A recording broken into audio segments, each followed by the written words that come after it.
So another big area that parents want to hear about, parents are interested, if they are interested in being a parent provider, who is eligible for that? So, and what I'm about to say, in case there's anybody watching who has an adult child, what I'm about to say specifically applies to parents of children under 18. So if a parent wants to be the provider for a child under the age of 18, there are a few conditions that have to be met. Again, the child has to be at risk of out-of-home placement if the services are not provided.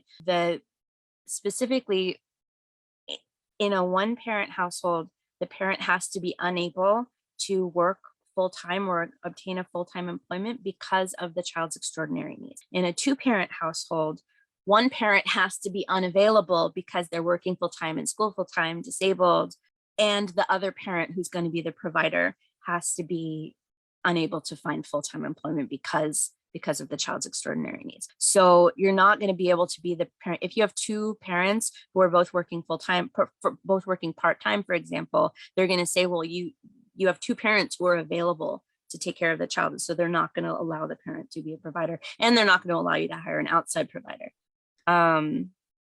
for any time when the parents are home. Okay. So I have a couple kind of scenarios, because it's always like, well, what about this? What about this? And I hear what you're saying, but then it gets a little confusing. But first, can you define what does full-time mean? Okay. Full-time is an average of 40 hours a week or more.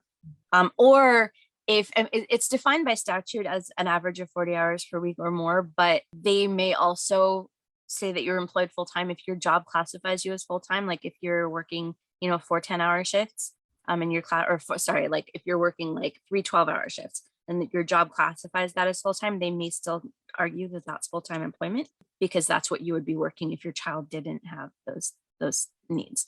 Generally speaking, it's going to be the lesser of an average of 40 hours a week or whatever your job classifies as full-time. This seems pretty obvious, but I'm still going to ask. So again, we're just talking about parent providers right now. So can you be a parent provider if both parents work full-time? First of all, none of these questions are obvious. Like nothing is obvious. I say that. There's no such thing as obvious. For me, I'm like, okay, let me dissect every little thing. There's so many. If both parents are working full-time, then the child can qualify for IHSS, but you would hire an outside provider during the times when the parents are not at home. Okay. And what about one parent works full-time and the other works part-time? Can the part-time parent be a provider? Yes, the part-time parent can be a provider, and you can hire an outside provider during the times that the part-time working parent is at work. So you can hire an outside provider whenever there is no available parent. So if both parents are at work, then you can hire an outside provider. What you cannot do is one parent is working full-time, one parent is working part-time, but then when they get home, they want to have an outside provider come in while they're at home. That you can't do. But if you need an outside provider while the parent is working, then you can do that.